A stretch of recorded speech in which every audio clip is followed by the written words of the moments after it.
नमस्कार. मी राजन तावडे. ग्रंथ तुमच्या दारी अबुधाबी युएचा समन्वय. अभिजात मराठी सप्ताह आणि वाचन प्रेरणा दिवस या दोन्हीच्या तुम्हाला माझ्याकडून, माझ्या वाचकाकडून शुभेच्छा. आज मी मराठी साहित्यातील कथा प्रकार यावर बोलणार आहे. कथा म्हणजे कुठली घटना किंवा अनुभवाचे वर्णन. ही वास्तविक किंवा काल्पनिक असू शकते. काही काल्पनिक कथा वास्तववादीही वाटू शकतात. कथा ही काही उद्देशाने लिहिली असते आणि कथाचे काही प्रकार पण असतात. जसं सांगायचं झालं तर दैवत कथा, जी धर्मासाठी किंवा देवतांवर लिहिलेली कथा. विज्ञान कथा, विज्ञानातले चमत्कार, विज्ञानातले करामती सांगणाऱ्या कथा. ग्रामीण कथा, गावाकडच्या गोष्टी, गावाकडच्या गोष्टी व गावातले घटना सांगणाऱ्या कथा. लोककथा, ज्या पारंपरिक कथा आहेत त्याचा लेखक सांगणे भरपूर कठीण गोष्ट असतं. सामाजिक कथा, जी समाजाचे बोध घडण्यासाठी सामाजिक शिक्षण देण्यासाठी लिहिलेल्या कथा, त्या सामाजिक कथा असतात. आणि रहस्य कथा, ते कथेचं बीत तर त्या रहस्याच्यामध्ये दडलेलं आहे. आणि शेवटी विनोदी कथा, जी मनोरंजनासाठी लिहिलेली, विनोदी प्रसंग सांगितलेली कथा. कथेचे प्रामुख्याने 3 टप्पे असतात. एक प्रारंभ, मध्य आणि शेवट. पण शेवट नसलेली आणि शेवट वाचकांवर सोपवलेली रहस्यकथा पण वाचली आहे आणि तशी ही कथा असू शकते. कथेचा प्रारंभ तुमच्या मनामध्ये कुतूहल निर्माण करतो आणि शेवट काहीतरी वाचल्याचे, काहीतरी नवीन शिकल्याचे किंवा मनोरंजन झाल्याचे समाधान देऊन जाते.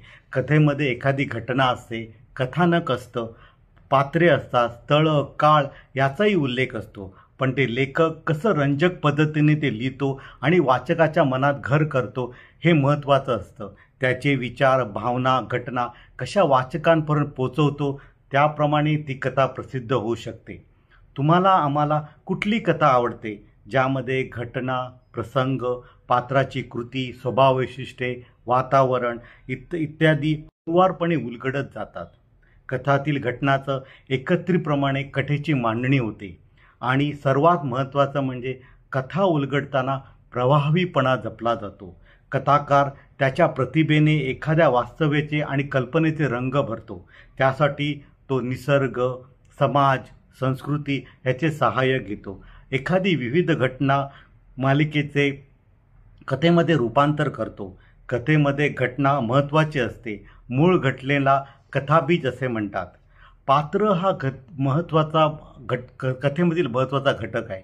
तुम्ही, आम्ही कथेच्या पात्राच्या प्रेमात पडतो, कारण काल्पनिक वाटलेलं पात्र वास्तववादीप्रमाणे ते रेखाटलं जातं. हे ऐकताना तुमच्या डोळ्यासमोर सुद्धा तुम्हाला आवडलेल्या कथेतील पात्र आलं असेल किंवा त्याची आठवण झाली असेल, कारण ही लेखकाची प्रतिभा आहे. तिने पात्रामध्ये वास्तववादी आणि काल्पनिकतेचे अचूक रंग भरले असतील. कथा लोकप्रिय का होतात हा तुम्हाला, आम्हाला पडलेला प्रश्न आहे. त्याची उत्तरं शोधायची झाली तर भाषा सौंदर्य, आशय सौंदर्य, सादरीकरण, मनोरंजन, बोध व अभिव्यक्ती विशेष ही कारणं देता येतील. कथेचे शीर्षक ही एक अवघड कामगिरी आहे. हे मोठं जिकरीचे काम आहे. शीर्षक वाचून वाचकाच्या मनामध्ये अपेक्षा निर्माण होतात. शीर्षक हा कथेचा चेहरा असतो. शीर्षक नेहमी आकर्षक हवे. बहुधा लोकप्रिय म्हण किंवा प्रचलित शब्द शीर्षकसाठी वापरला जातो. खरं तर शीर्षकाने वाचकाच्या मनामध्ये कुतूहल निर्माण केले पाहिजे किंवा कथेचे सार सांगितले पाहिजे. तेच खरे उत्तम शीर्षक आहे. मी मराठीतील भरपूर कथाकारांची पुस्तक वाचली आहेत. जुने कथाकार आहेत, नवीन कथाकार आहेत. पण जुने काही कथाकारांची नावं आणि त्यांची पुस्तकाची नावं सांगायची झाले तर व्यंकटेश माडगुळकर यांचं बेलवण, विवा शिरवाडकर फुलवाली, दमा मिरासदारांचं फुकट, G.A. कुलकर्णींचं रमण खुणा, जयवंत दळवींचं विरंगुळा, शंकर पाटलांची चंची, वपू काळ्यांचं सखी, मधु मंगेशकर यांचं गवळण किंवा काही स्त्री लेखिका पण आहेत जसे मंगला गोडबोले यांचं झुळूक, विजया वाड यांचं अवेळ, शांता शेळके यांचं अनुबंध, गौरी देशपांडे यांचं गोफ किंवा दुर्गा भागवत यांचं पूर्वा. वपू काळे आणि दमा मिरासदार आणि शंकर पाटील यांनी कथानकाचा कार्यक्रम गावोगावी पोचवला. त्यांच्या कथा गावातल्या लोकांपर्यंत, जनमानसामध्ये पोचवल्या आणि कथा या प्रकाराला प्रोत्साहन मिळाले, प्रसिद्धी दिली. ह्या सगळी कथा सांगताना माझी आवडती कथा तुम्हाला सांगायची झाली तर वपू काळेंची जे.के. मालवणकर. खरं तर हे काल्पनिक पात्र आहे, पण वास्तववादी व्यक्तिचित्र वपूंनी त्यांच्या लेखामध्ये किंवा त्यांच्या कथेमध्ये सांगितले आहे. तुम्ही कथा वाचल्यानंतर जे.के. मालवणकरांच्या प्रेमात पडता आणि त्याला भेटण्याची तुम्हाला इच्छा होते. हीच लेखकाची प्रतिभा आहे.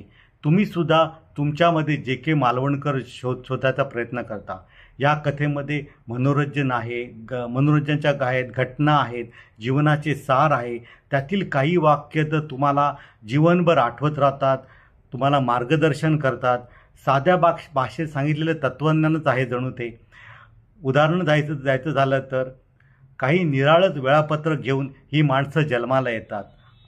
त्यांना वय नसतं, त्यांना वृत्ती असते. दुसरं वाक्य, एखाद्या माणसाचा पगार गेल्यानंतर त्याला पगार द्यायचा असतो, उपदेश नाही. मी सांगितल्याप्रमाणे कथेमध्ये जसं पाहिजे तसं कुतूहल निर्माण करणारा प्रारंभ आहे. कथा उलगडताना असलेला प्रभावीपणा आहे आणि मनाला चटका देणारा शेवट आहे. यामुळे जे.के. मालवणकर हे पात्र तुमच्या लक्षात राहते. जे.के. मालवणकर ही व्यक्ती नाही, ही वृत्ती आहे. हे झाले कथाविषयी थोडक्यात माहिती. या माहितीवरून तुम्ही कथा लिहायला सुरुवात कधी करणार ते आम्हाला सांगा आणि कुठला कथा प्रकार तुम्ही निवडणार ते जरूर कळवा. नमस्कार.